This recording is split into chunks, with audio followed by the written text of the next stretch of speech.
Study कैसे करें exam के लिए बुक या स्लाइड से? अच्छा, बहुत ही अच्छा क्वेश्चन है। अक्सर स्टूडेंट्स के ज़हन में ये क्वेश्चन आता है, देखें कि हम स्लाइड्स पढ़ें या फिर बुक पढ़ें।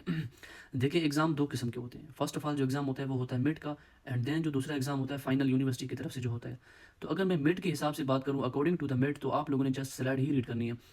क्योंकि जो मिड का एग्ज़ाम होता है वो अक्सर स्लाइड से ही बनता है, और वो स्लाइड्स जो कि आप लोगों ने पढ़ी हुई होती है, जो कि फैकल्टी आप लोगों को प्रोवाइड करती है, टीचर्स या फिर सीनियर्स आप लोगों को जो प्रोवाइड करते हैं, उसी में से ही बनता है। तो अकॉर्डिंग टू द मिड अगर आप लोग पढ़ रहे हैं तो फिर आप लोगों के लिए स्लाइड ही बेहतर है। अब बात आती है फाइनल की। देखिए, स्लाइड में जो हकीकत है वो भी फाइनल की बात करें तो फाइनल में भी हकीकत ये है कि स्लाइड ही आप लोगों को हेल्प आउट करेंगी। क्योंकि बुक में बहुत ज़्यादा मवाद होता है, तो बच्चा मतलब कवर भी नहीं कर पा रहा होता है।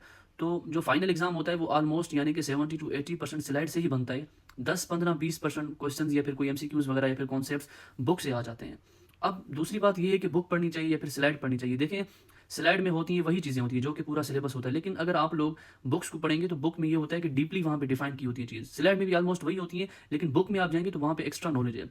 और जब आप लोगों को आखिर में जो एग्ज़ाम्स होते हैं बाहर जाने के लिए, जिस तरह एनक्लेक्स वगैरह हो गया, या फिर आप लोग बाद में जो बड़े-बड़े गवर्नमेंट जॉब के लिए एग्ज़ाम देते हैं, जिस तरह बीएस करने के बाद, ग्रेजुएट करने के बाद, तो उस टाइम के लिए आप लोगों के लिए बुक बेहतरीन है। यानी कि आजकल अगर आप लोग बुक पढ़ेंगे तो बुक में एक्स्ट्रा नॉलेज होती है, उसमें एक्स्ट्रा इन्फॉर्मेशंस होते हैं, एक्स्ट्रा स्किल्स होते हैं जो कि आप लोगों के माइंड को क्या करेंगे, डेवलप करेंगे। स्लाइड क्या है? स्लाइड जस्ट आप लोगों का जो सिलेबस होता है, कॉन्सेप्ट होता है, वही क्लियर करेगी। लेकिन अगर आप लोग बुक पढ़ेंगे तो आप लोगों का जो माइंड होगा वो क्या हो जाएगा, ब्रॉड हो जाएगा, यानी कि उसमें एक्स्ट्रा नॉलेज आ जाएगी, और हर तरह का जो आप लोगों के पास नॉलेज होगा वो बुक से ही मिलेगा आप लोगों को।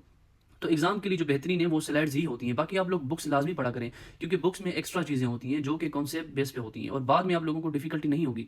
अगर आप लोग अभी से ही बुक पढ़ने की आदत रखते हैं तो बाद में आप लोगों को कभी भी डिफिकल्टी नहीं होगी। आप लोग अगर कोई एग्जाम देना चाहते हैं, कोई कमीशन का एग्जाम होता है बाद में, तो आप लोग ईजिली क्लियर कर पाएंगे। तो बेहतरीन मशवरा यही है कि आप लोग अगर फाइनल या फिर मिड के लिए पेपर की तैयारी कर रहे हैं तो स्लाइड ही बेहतर है। ठीक है, बुक आप लोग पढ़ा करें, बुक बुक की रूटीन रखा करें, आप लोग डेली बेसिस पे कुछ ना कुछ पढ़ा करें, और जो मेजर सब्जेक्ट्स हैं आप लोगों के, उनके लिए बुक ही बेहतरीन है, आप लोग बुक ही पढ़ा करें।